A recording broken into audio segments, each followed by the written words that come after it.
সমস্ত দশম শ্রেণীর ছাত্রছাত্রীরা, আমি তোমাদের দেবব্রত স্যার বলছি। তো দেখো, তোমাদের সঙ্গে আজ একটা গুরুত্বপূর্ণ টপিক আলোচনা করব।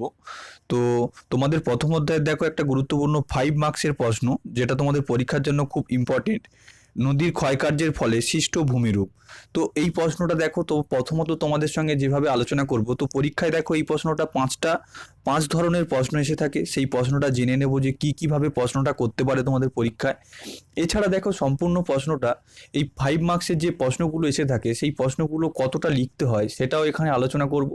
আর এখানে সম্পূর্ণ নোটটা, যেটা নোট আলোচনা করব, সেখানে সম্পূর্ণ সুন্দর হাতের লেখায় এবং সুন্দর চিত্র সহকারে সম্পূর্ণটা বোঝানো হয়েছে।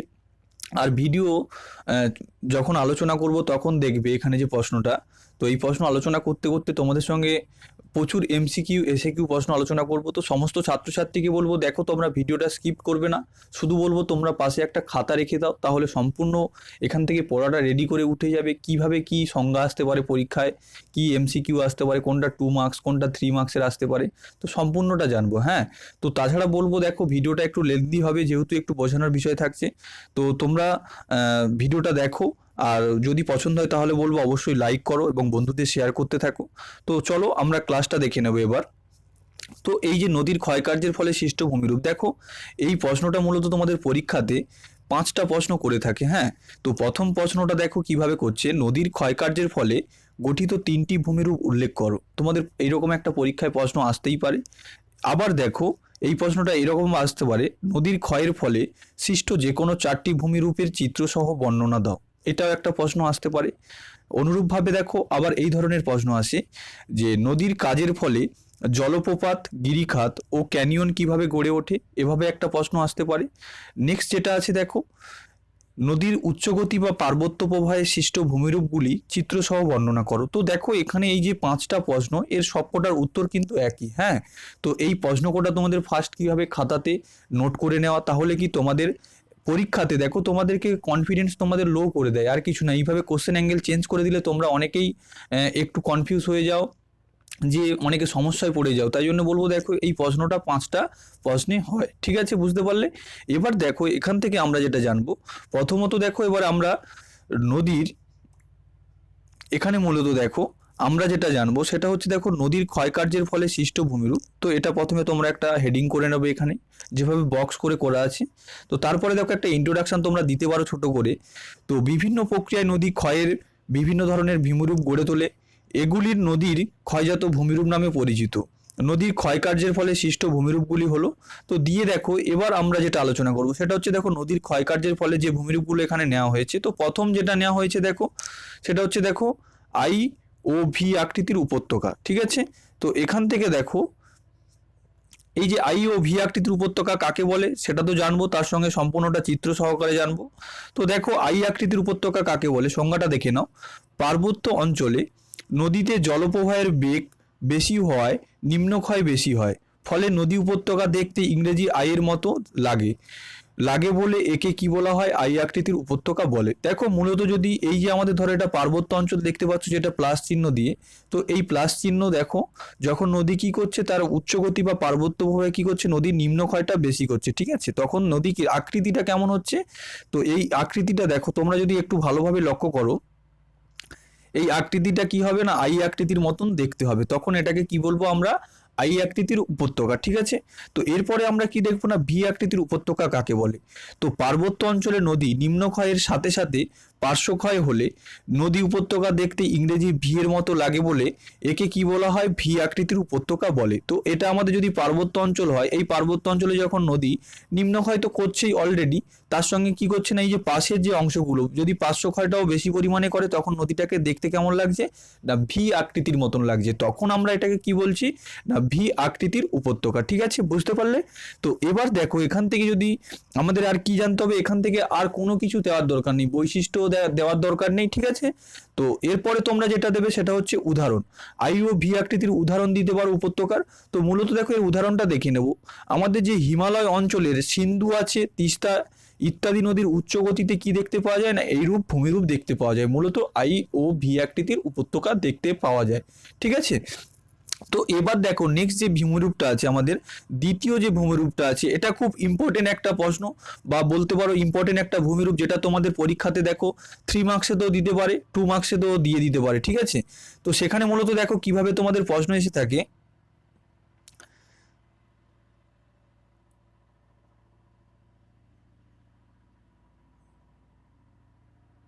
দেখো তোমাদের পরীক্ষাতে যেভাবে প্রশ্ন এসে থাকে, দেখো সেই প্রশ্নটা, তো জলপ্রপাত কাকে বলে, এভাবে একটা 2 মার্কস আসতে পারে, ঠিক আছে। অথবা দেখো জলপ্রপাতের ফলে কিভাবে প্রপাতকীপ সৃষ্টি হয় বা জলপ্রপাত কিভাবে সৃষ্টি হয়, এটা 3 মার্কসের তোমাদের জন্য খুব ইম্পর্টেন্ট। তো এখান থেকে দেখো মূলত জলপ্রপাতটা আছে তার সংজ্ঞাটা আমরা জানবো, হ্যাঁ।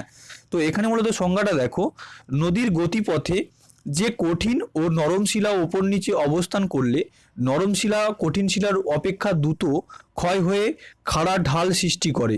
এই ঢাল বরাবর নদীর জল ওপর থেকে নিচে পড়লে তাকে জলপ্রপাত বলে। দেখো মূলত এটা হচ্ছে, দেখো আমাদের একটা ধরে নিয়েছি কি, এই যে পোর্শনটা পুরোটা হচ্ছে কি, আমরা ধরে নিয়েছি এটা একটা পার্বত্য অঞ্চল, আর এখান থেকে যখন জলটা প্রবাহিত হচ্ছে, ধরলাম এটা হচ্ছে এই যে গুণ চিহ্ন, যে চিহ্নগুলো দেখতে পাচ্ছ এটা হচ্ছে কঠিন শিলা, আর এই গোলগুলো হচ্ছে কোমল শিলা। এইভাবে যখন কি করছে, কঠিন শিলা কোমল শিলা পাশাপাশি অবস্থান করছে, তখন দেখো এই নদীর যে জলটা এখানে পড়ছে নিচে, তখন কি কঠিন শিলা অপেক্ষা কোমল শিলাতে বেশি ক্ষয় করছে। তার ফলে কি করছে না, নদীতে জলের যে উপর থেকে নিচে যখন পড়ছে তখন কি জলের স্রোতের সৃষ্টি হচ্ছে, এটাকেই আমরা কি বলছি, জলপ্রপাত বলছি, হ্যাঁ।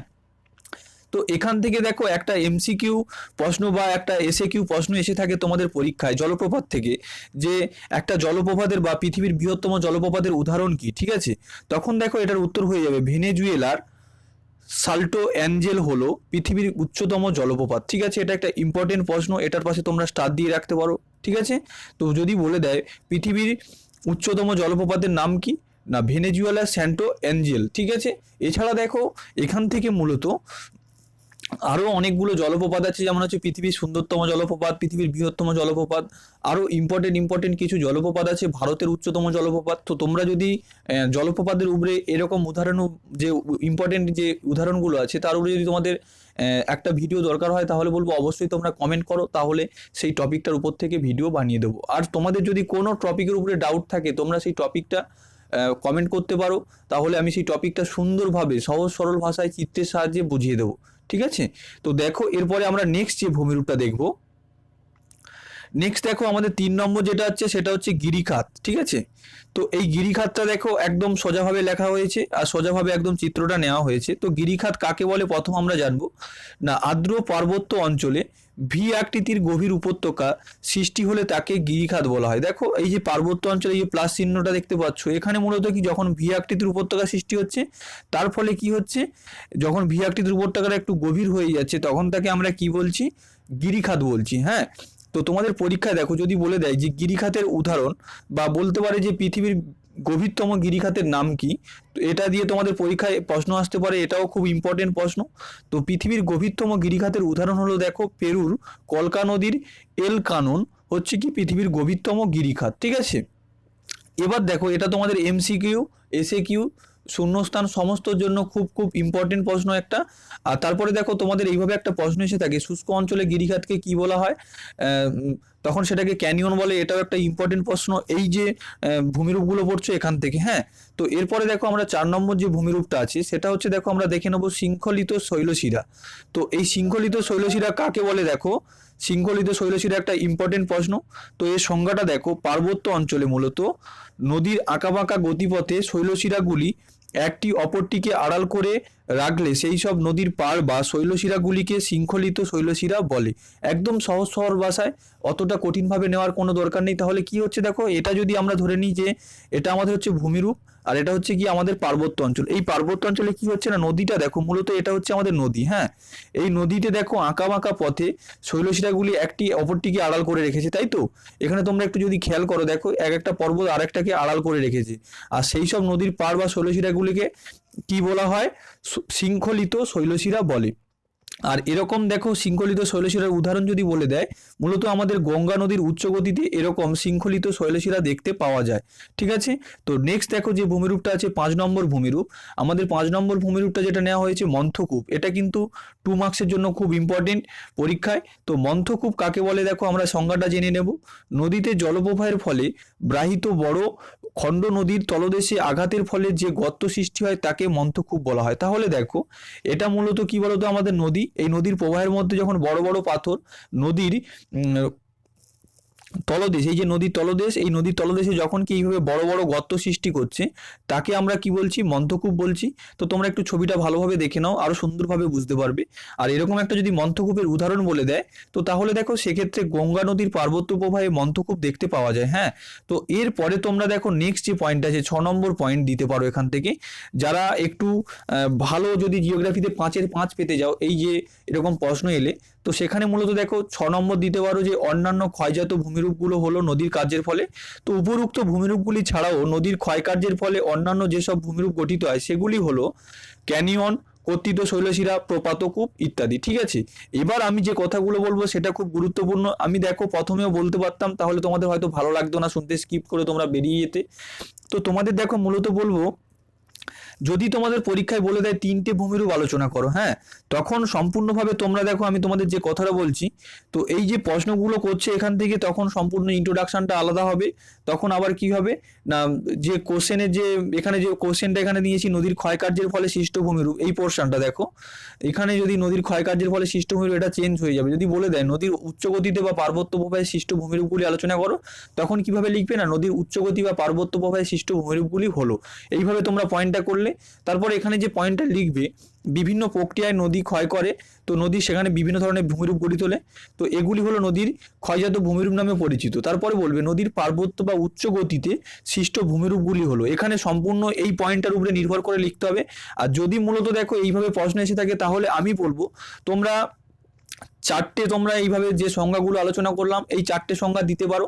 তার সঙ্গে তোমরা সবকটার উদাহরণ দিতে হবে, 4টে সংজ্ঞা তার সঙ্গে সমস্ত উদাহরণ দিয়ে তার সঙ্গে চিত্র দিচ্ছ, তার সঙ্গে বলবো আরেকটা পয়েন্ট করবে 5 নম্বর, সেটা হচ্ছে অন্যান্য ভূমিরূপ। তাহলে তুমি বুঝিয়ে দিলে যে তোমার হাতে সময় কম বলে তুমি আরো লিখতে পারতে, সময়টা কম বলে তুমি কম লিখলে, তার জন্য দেখিয়ে দিলে যে আরো অন্যান্য ভূমিরূপগুলো আছে, তুমি ওগুলো লিখতেও পারতে। ঠিক আছে, এটা তুমি বুঝিয়ে দিলে তোমার এক্সামিনারকে, সেখানে কি তোমার নাম্বার ডিফারেন্স হবে।